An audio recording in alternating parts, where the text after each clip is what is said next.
ஹே ஏய் ஒரு வழியா நம்ம சந்திச்சிட்டோம் ஃப்ரெண்ட். வா உள்ள வா, வந்து ஸ்டுடியோவை பாரு. எப்படி இருக்கு?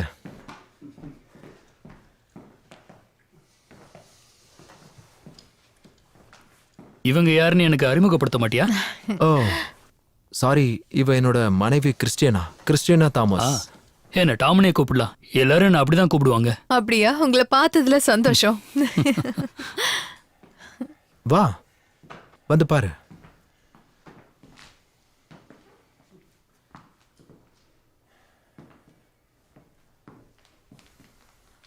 இதுதான் புதுசா வரைஞ்சது.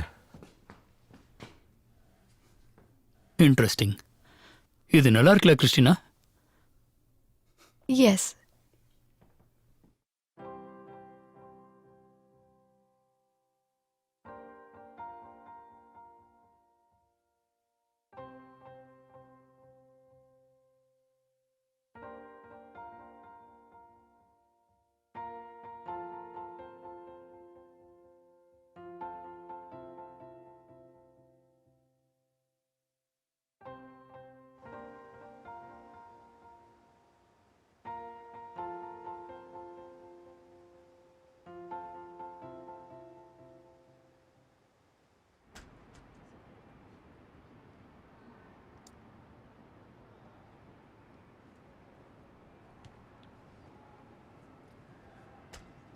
Creamy Palanto Moscapol, wild mushrooms and sunflower oil. Enjoy. Thank you.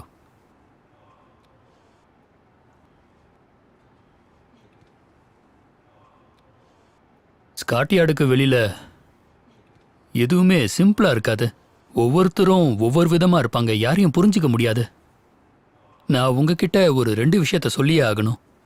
கோர்ட்யார்ட்ல இருந்து கேஸ் அவங்க சொல்ற இடத்துக்கு எடுத்துட்டு போய் கொடுத்தா அதை என்னாலேயே தனியா பண்ண முடியும்.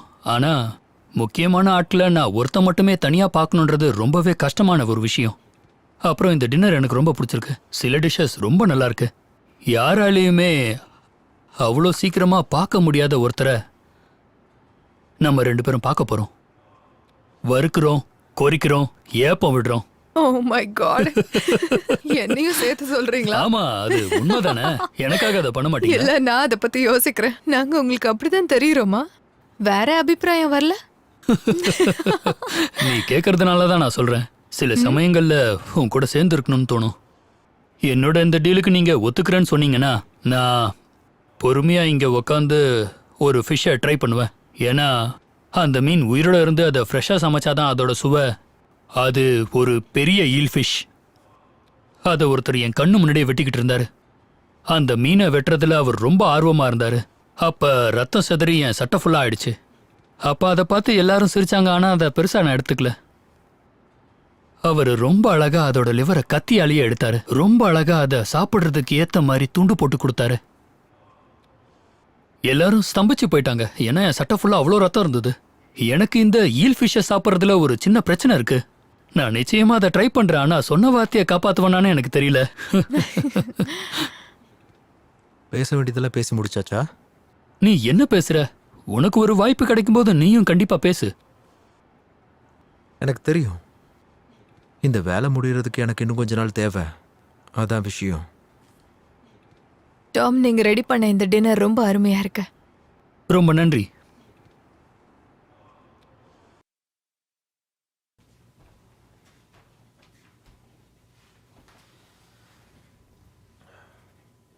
மறுபடியும் எழுத ஆரம்பிச்சிட்டியா?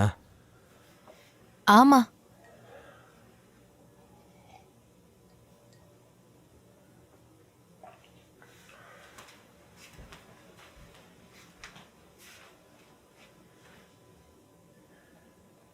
என்னது அது?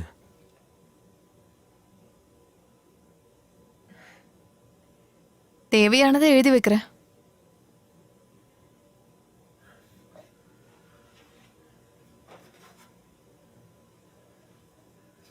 உன்னோட இந்த ஐடியா ரொம்ப நல்லா இருக்கு.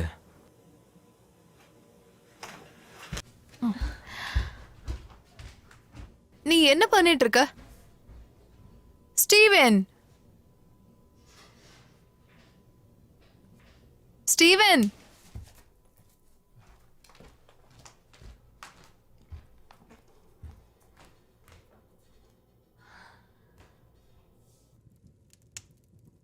நீ இப்ப என்ன பண்ணிட்டு இருக்க? கண்டிப்பா இந்த மாதிரி பண்றதெல்லாம் சரியில்லைன்னு எனக்கே தெரியும். நீ எனக்கு நம்பிக்கை இல்லைன்னு நினைச்சிட்டியா? ஏதோ வாய் தவறி பேசினதுக்காக நீ இந்த மாதிரிலாம் பண்ற? நான் வேணும்னு பேசல. டியர் தாமஸ், இப்போ வரைக்கும் வாழ்க்கை எந்த ஒரு ஐடியாவும் இல்லாம நகர்ந்து போய்கிட்டு இருக்கு. ஆனா எல்லாம் மாறணும் மட்டும் நம்பிக்கை இருக்கு. என்னால நேரத்தை நிறுத்த முடிஞ்சா எல்லாத்தையும் சரி பண்ண முடியும்னு தோணுது. வாழ்க்கையில நேரங்கிறது எவ்வளவு முக்கியம்னு நான் நல்லாவே புரிஞ்சுக்கிட்டேன். அமைதிங்கிறது கடந்த காலத்திலேயோ எதிர்காலத்திலேயோ கிடையாது, நம்ம வாழ்ற நிகழ்காலத்துல தான் இருக்கு. இனிமே நானும் என்னோட கடந்த காலத்தை பத்தியும் எதிர்காலத்தை பத்தியும் வருத்தப்பட போறதில்ல. இயற்கையோடு சேர்ந்து நிகழ்காலத்துல வாழலான்னு இருக்கேன். இனி எப்பவும் இந்த விஷயத்தை என்னால பண்ண முடியுமான்னு கேட்டா நிச்சயமா தயக்கமா தான் இருக்கு. ஆனா கண்டிப்பா முயற்சி பண்ணுவேன். ஏன்னா முடியாதுன்னு நினைச்சிட்டா அப்புறம் நாம எழுந்திருக்கவே மாட்டோம். பிரச்சனையே இல்லாத வாழ்க்கை யாருக்கு தான் இல்லை? எனக்கு ஒரு நம்பிக்கை இருக்கு. நான் இதுக்கு ஒரு சொல்யூஷன் கண்டுபிடிச்சு நான் நிச்சயமா அமைதியை தேடுவேன்.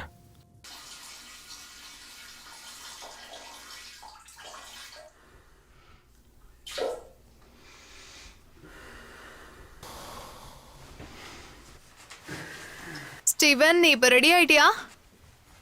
சீக்கிரமா வெளியே வா. நான் வரல, நீ போயிட்டு வா. கம் ஆன் ஸ்டீவன், எந்த பிரச்சனையும் இல்ல. ஃப்ரெண்ட்ஸை பார்த்தா உனக்கு நல்லா இருக்கும்ல. வா, அப்படியே கொஞ்சம் வெளில போலாம்.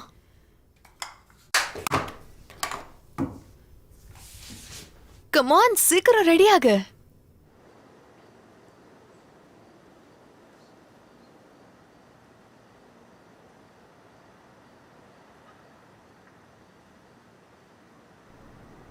Steven,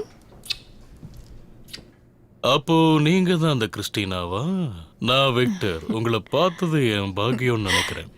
nice to meet you. Oh my God Steven, இந்த மாதிரி ஒரு பொண்ணு எப்படி அவன் கூட இருக்க? அத பத்தி என்கிட்ட சொல்ல. நீங்க உண்மையிலேயே மென்மையா இருக்கீங்க. சரி, எதுக்காக எங்களை சந்திக்க வந்திருக்கீங்க? எங்களோட இன்ஸ்டிடியூட்காக. டீடைலா சொல்லுங்க, எனக்கு எல்லாமே தெரிய வரணும். விக்டர், ரொம்ப பண்ணாத. நான் தப்பா எடுத்துக்க மாட்டேன்.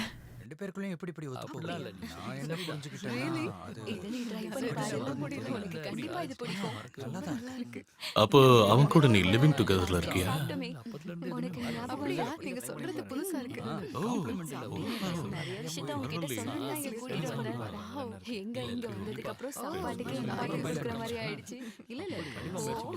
நான் சொல்ல வரல. அப்படியா? ரொம்ப சந்தோஷம். என்கிட்ட சொல்லவே இல்லை பாத்தீங்களா? இப்ப என்ன சொல்ல வரீங்க நீங்க? வேற சொல்ல வந்தேன். நீங்க அதை தப்பா சான்ஸே இல்ல. உனக்கு கடவுள் நம்பிக்கை இருக்கா? விக்டர், ரொம்ப பேசாத. என்ன ரொம்ப பேசிட்டேன்? ஸ்டீவ் கூட சேர்ந்து எப்படி உன்னால சந்தோஷமா இருக்க முடியுதுன்னு கேட்டேன், அவ்வளவுதானே. அதுவும் ஒரு நல்ல ஃப்ரெண்டா விசாரிச்சேன். கரெக்டா கிறிஸ்டினா? That's fine. நான் ஒரு எக்னாஸ்டிக். ஆனா இதெல்லாம் ரொம்பவே ஓவர்னு தான் சொல்லுவேன். அதாவது அதை ஜூம் பண்ணி என்ன போட்டிருக்குன்னு பார்த்தேன். ஸ்டீவன் அதுல ஒரு தப்பு பண்ணிருக்கான். லவ், எஸ், காதல் ஒருத்தனை குருடனாக்கிடுதுல்ல. தப்பா புரிஞ்சுக்க. இல்ல, உண்மைதான். இங்க பாரு, நீயும் அவன் கூட சேர்ந்து இக்னாஸ்டிக்ஸ்னு சொல்லாத. நீ தன்மையானவ. ஏதோ காரணத்துக்காக வேற வழியே இல்லாம தான் நீ அவன் கூட இருக்குன்னு எனக்கு தெரியும். இதுக்காக நீ என்ன எப்படி கூப்பிட்டாலும் பரவாயில்ல, நான் அப்படிதான் போய்கிட்டே இருப்பேன். அதுவும் அவனை எனக்கு 8 வயசுல இருந்து தெரியும். ஜூலியா, உனக்கு நாள் எப்படி போகுது? உங்களுக்கே தெரியல. எனக்கு அதை பத்தி எல்லாம் கவலை இல்ல. உனசா, நம்ம கேபிட்டலைஸுக்கு மார்க்கஸ் தான் துணையா இருந்து உதவ போறான். எதுக்கு வந்தான்னு தெரிஞ்சுக்கிட்டீங்களா? நீ உன் வேலையை மட்டும் பாரு. சரியா சொல்லு. இப்பதான்டா நீ ஏன் பையன். வெளியில இவரை பத்தி எல்லாம் மக்கள் என்ன பேசிட்டு இருக்காங்க? நமக்கு கேபிட்டலிசம் பண்றது ஒரு மிகப்பெரிய லெஜெண்ட்னு சொன்னாங்க. இத கேட்டியா மார்கர்? மார்க், எனக்குள்ள எந்த சென்டிமெண்ட்டும் இல்லைங்கிறதா உன்னோட பிரச்சனையா? நீ உன் வேலையில சென்டிமெண்டா இருக்கேன்னு எனக்கு தெரியும். அதுல இன்னும் கொஞ்சம் கவனம் செலுத்துறியா? ப்ளீஸ், கேலண்டர்ஸ்ல போடுறதுக்காவது எனக்கு வேணும். அதுக்கு தேவையானதை நீ வாங்கிக்க. இதை நான் உங்ககிட்ட பல தடவை சொல்லியிருக்கேன், இருந்தாலும் இப்ப நான் சொல்றேன். ஒருவேளை நம்ம இதை ட்ரை பண்ணா மக்கள் நம்மளை பத்தி என்ன நினைப்பாங்கன்னு தெரியுமா? இங்க பாரு, எனக்கு அதை பத்தி கவலை இல்ல, எந்த அவசியமும் இல்ல. சில சமயம் என் வேலையில மத்தவங்கள நம்பிக்கிட்டு இருக்க மாட்டேன், நானே இறங்கி வேலை செய்வேன், புரியுதா?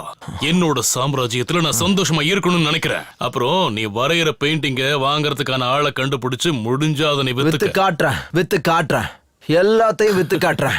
நீ இப்படி வாயால பேசுறதுக்கு தான்டா லைக்கு. இல்ல